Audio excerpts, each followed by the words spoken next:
सूक्ष्म प्राणी है, इसे पाया गया है जो दिमाग को खाता है। पानी का टैंक, उस पर भी हो सकता है। कान या नाक को आप संभाल कर रखिएगा। मृत्यु दर 97% से ज्यादा है। अगर आपका गर्दन अकड़ता है या आपका जो भ्रम या मानसिक स्थिति पर बदलाव आता है।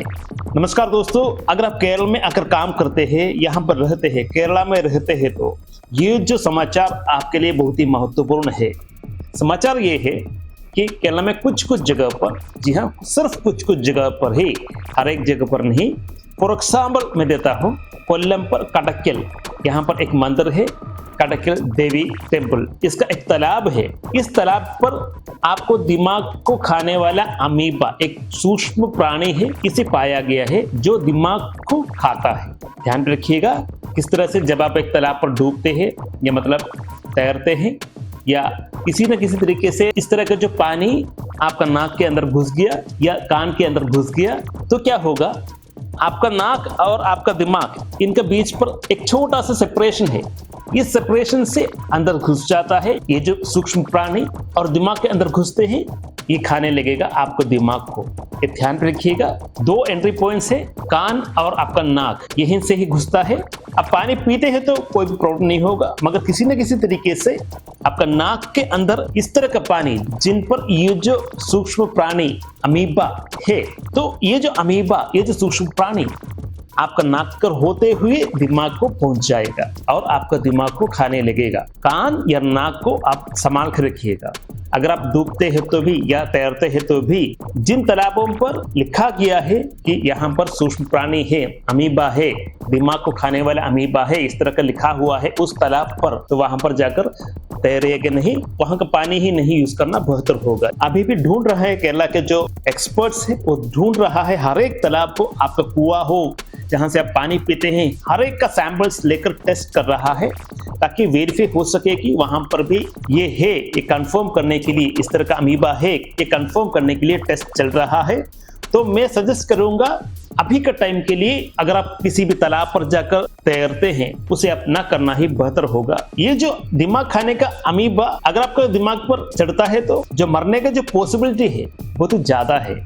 मतलब घुस गया तो बचाने का जो प्रयास ज्यादा होना चाहिए, जल्द ही हॉस्पिटलाइज होना चाहिए, अस्पताल का शरण पर आना चाहिए। अगर आपको थोड़ा सा ही बीमार आता है तो अस्पताल का शरण पर आ जाइए। फॉर एग्जाम्पल आपने जाकर तैरा इस तरह के कोई तालाब पर और जल्द ही आपको बुखार भी होने लगा, तो कुछ न सोचिए, जाइए और अस्पताल में बोलिए मैंने इस तरह से तैरा था और मुझे बुखार भी आ गया है, आप टेस्ट कीजिए, वो लोग आपको संभाल लेंगे। जल्द ही जल्द इसका इलाज होने पर ही आपको बचा पाएंगे। अगर हम तुलना करते हैं जो कोरोना आया था उससे तुलना करते हैं तो कोरोना का जो मरने का पॉसिबिलिटी बहुत ही कम था, मगर संक्रमण होने का पॉसिबिलिटी ज्यादा था। मगर यहाँ पर आपको एक आदमी से दूसरा आदमी संक्रमण नहीं होता, ये संक्रमण होता है सिर्फ एक ही पॉइंट से। अगर इस तरह का अमीबा आपका नाक पर आ गया या कान के अंदर घुस गया तो पॉसिबिलिटी है, इस तरह से ही यह संक्रमण होगा। क्योंकि इस तरह का अमीबा जो तालाब हो या कंटामिनेटेड वाटर हो या आपका जो फंसा हुआ कुआं हो, इस तरह की जगह पर ज्यादा पाए जाते हैं। यहाँ का पानी किसी न किसी तरीके से आपका नाक के अंदर या कान के अंदर चला गया तो आपको होने की पॉसिबिलिटी बढ़ता ही है। किस तरह से आप बचा सकेंगे, जहां कहीं भी आपको लगता है डुबकी मारे या तैरे, मत लगाइए। जितना टाइम तक केरला से ये जाता नहीं, मैं प्रेफर नहीं करूंगा कि कोई भी तालाब पर आप जाकर डुबकी मारें। यहाँ पर एक और बार मैं ऐड करता हूँ, हर एक तालाब पर इस तरह से नहीं है। वैसे हम जो वाटर थीम पार्क पर जाते हैं तो वहां पर क्लोरिनेट होता है, अच्छी तरह से क्लोरिनेट करते हैं। मतलब क्लोरिनेट करने से, शुद्धिकरण करने से ये जो अमीबा मर भी जाता है, तो इसे हम प्रिवेंट भी कर सकते हैं। तालाब पर या कुएं पर अमीबा का प्रेजेंस हम खत्म कर सकते हैं। सिर्फ आप उसे क्लोरिनेट कर दीजिए या शुद्धिकरण कर दीजिए। पानी का टैंक उस पर भी हो सकता है, अगर सही तरीके से उसे शुद्धिकरण नहीं किया, क्लोरिनेट नहीं किया, जी हाँ, उस पर भी होगा। कंटामिनेटेड वाटर कहीं पर भी हो, ये जो अमीबा, दिमाग खाने वाले अमीबा का प्रेजेंस हो सकता है। इसलिए अशुद्ध पानी से नहाना छोड़ दीजिए। जरा सा भी आपको शक लग रहा है कि ये अशुद्ध है, ये जो अमीबा ग्रो होने का जो पॉसिबिलिटी बढ़ता है, तो उस तरह का पानी यूज नहीं करिएगा। इसका मृत्यु दर 97% से अधिक है, मतलब आ गया तो 97% है इसका डेथ रेट, मृत्यु दर 97% से ज्यादा है, क्लोरिनेटेड सही तरीके से किया नहीं है आपका स्विमिंग पूल पर, तो तैरिएगा मत। तो 3 पॉसिबिलिटीज है जहां पर ये पाए जाते हैं। गर्म ताजे पानी की झीलें, तालाब और नदियां, गर्म झरने, हॉट स्प्रिंग्स या जियोथर्मल पानी। तीसरा है अपर्याप्त क्लोरीन वाले स्विमिंग पूल या स्पा, यहां पर भी पाए जाते हैं, क्योंकि पेट का जो एसिड है, आपका पेट पर एसिड है, ये जो अमीबा को मार देता है, इसलिए जब पानी पीते हैं उससे संक्रमण नहीं होगा।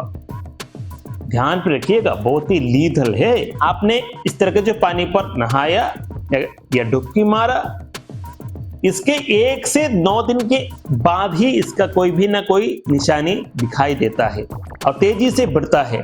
शुरुआत में नॉर्मल बैक्टीरियल इन्फेक्शन जैसा ही लगता है, इसलिए टेस्ट आपको करके ही इसे वेरीफाई होगा। अगर आपका गर्दन अकड़ता है या आपका जो भ्रम या मानसिक स्थिति पर बदलाव आता है या आपका जो संतुलन खोता है या आपका दौरा पड़ता है, मस्तिष्क भ्रम आता है, आपने एक डेट पर जाकर नहाया इस तरह का पानी पर, उसके बाद इस तरह का कोई भी निशानी आपको आता है, इससे सबसे पहले बुखार आता है, तेज बुखार आता है, उल्टी आता है, मतली और उल्टी आता है, स्वाद या गंध की भावना का बदला जाना, इस तरह का कोई भी निशानी आपको है तो जरूर जल्द ही, क्योंकि 1 से 9 दिन के बीच किसी न किसी टाइम आपको इसका कोई ना कोई लक्षण आएगा।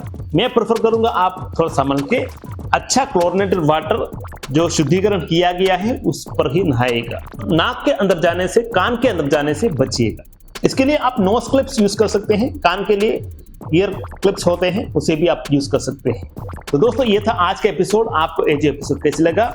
ये जो समाचार, जो कोई भी भाई बहन यहाँ पर आकर काम करते हैं, रहते हैं, बाहर से यहाँ पर आते हैं, मुझे दूसरा कोई भी लैंग्वेज आता नहीं है, जैसे कि आसामी हो या बंगाली हो मुझे, मगर उनको हिंदी तो आता होगा, इसलिए मैं सबसे अनुमोदन करूंगा, सबसे निवेदन करूंगा कि ये जो समाचार सबके साथ फैलाइए, आपको जो भाषा आता है उस पर फैलाइए, ताकि हर एक अवेयर हो सके। केरला में आकर जो गंदे पानी है वहां पर जाकर डुबकी ना मारे।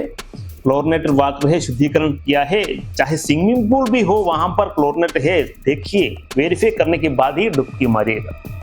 जो आप पानी आप पीते हैं, जिस कुएं के पानी से आप नहाते हैं, वो भी शुद्धिकरण, उसका भी शुद्धिकरण करने के बाद ही आप उसे यूज करिएगा। दोस्तों इस वीडियो में इतना ही। अगर आपको कोई भी डाउट या शिकायत है तो कमेंट्स में लिखिएगा। इस वीडियो में इतना ही। धन्यवाद दोस्तों।